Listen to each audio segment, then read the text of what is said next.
आजा वहिनीचा फोन आलाय. कोण वहिनी? शीतल वहिनी. भावा तुझ्यासाठीच असणार आहे फोन.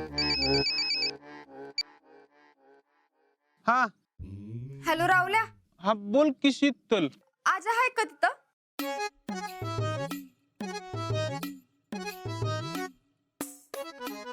हाय का तिथे विचारते. हाय सांगू का नाही सांगू? काय सांगू?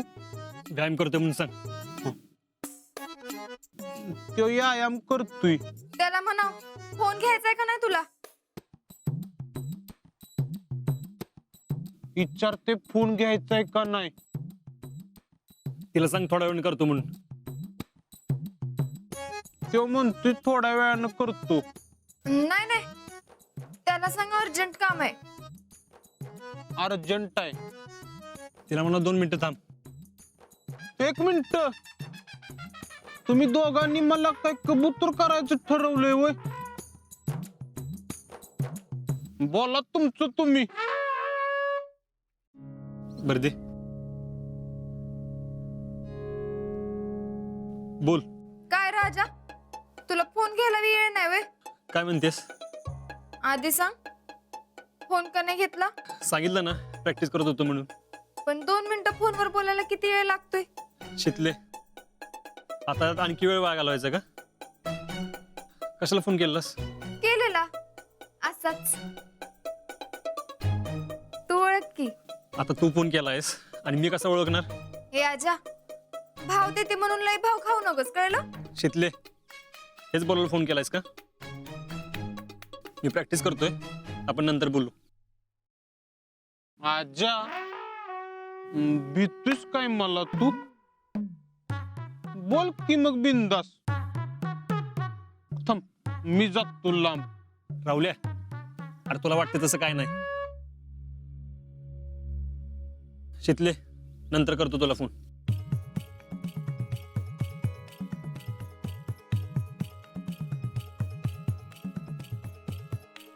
आजा, मला माहितीये तू मुद्दाम गुडलक देत नाहीस, पण मी बी गुडलक घेणार म्हणजे घेणारच. शितले, मी मला नाही तर तुला बी नाही फसवू शकत. प्लीज समजून घे.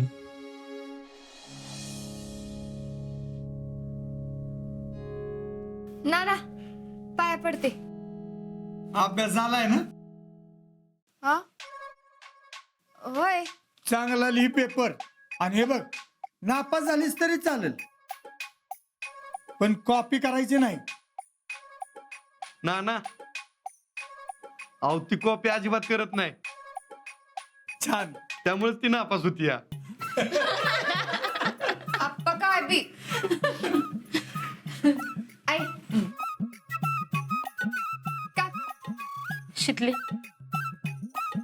यंदा तरी पास हो बाई, नाहीतर नाहीतर सावधान आहेच. काके काय बी असतो तुझं तर. शितले, हे घे.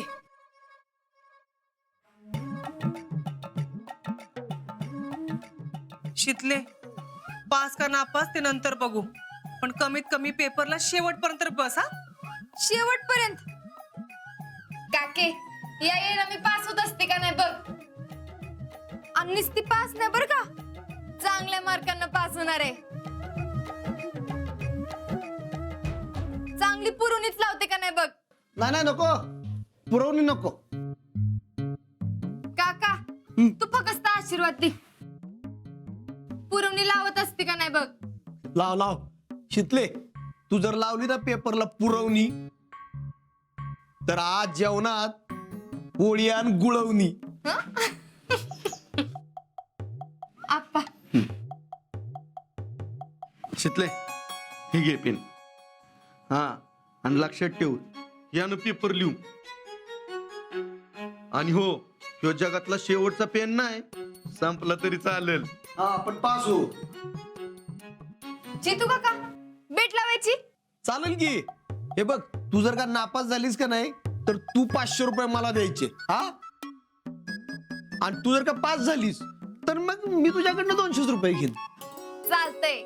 शितले अगं कशाला यांच्या नादाला लागतीस? ही सगळी तुला येडं करायला बसल्या. का काय झालं? अगं नापास झालीस तरी तूच त्यांना पैसे द्यायचे आणि पास झालीस तरी तूच त्यांना पैसे द्यायचेस. काका अहो तिला पेपरला जाऊ देत की का सगळे प्रश्न इथंच विचारणार आहे. मग ती पेपरला काय लिहिल? बघ की सगळे मी नापास व्हायचीच वाट बघत्यात. शितले अगं पेपर किती वाजता आहे? 12 वाजता. हा तरीच तोंडावर 12 वाजल्यात. अहो त्यामुळे नाही तो आजा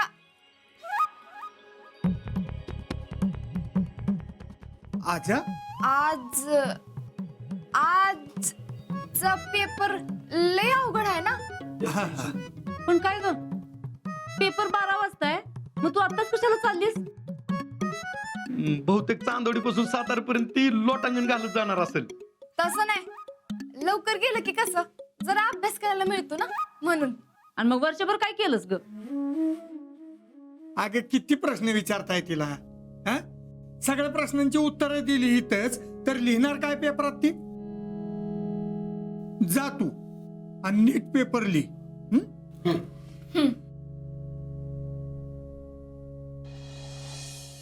होय ग जयडे अगं किती दिवस नुसतं साड्यांच्या घड्या घालत बसणार आहेस?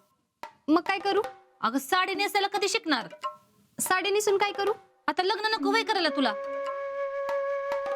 तुझ्या मागच्या पुरींची लग्न झाली की. आता मी काय स्वयंवर बोलवू का? तू नको हे मनावर घ्यायला. अगं मी मनावर घेईल ग पण तुझ्या मनात असायला पाहिजे ना आधी. आता माझं काय अनिक अजिंक्य तयार व्हायला पाहिजेत ना. हाय वाटतं अजून घोंगडं भिजत. अगं मला वाटलं काय वाटलं ग तुला?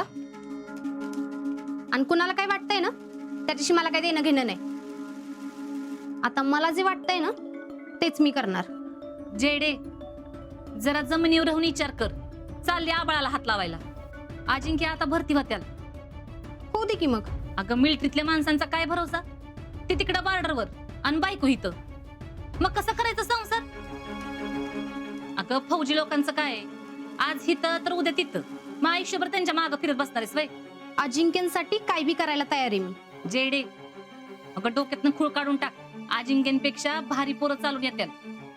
कालच एक स्थळ आलंय. मग मला कशाला सांगतेस? अगं स्थळ तुला आलंय मला नाही काय. पोरग सायगावचं आहे आणि वाडीच्या शेजारचं. अगं जवळच्या जवळ आहे. 5 स्थळ जागा आहे. 10 एकर ऊस आहे आणि पैसेवाली पार्टी आहे. शोधून बी सापडणार नाही. अगं बसून खाशील बसून.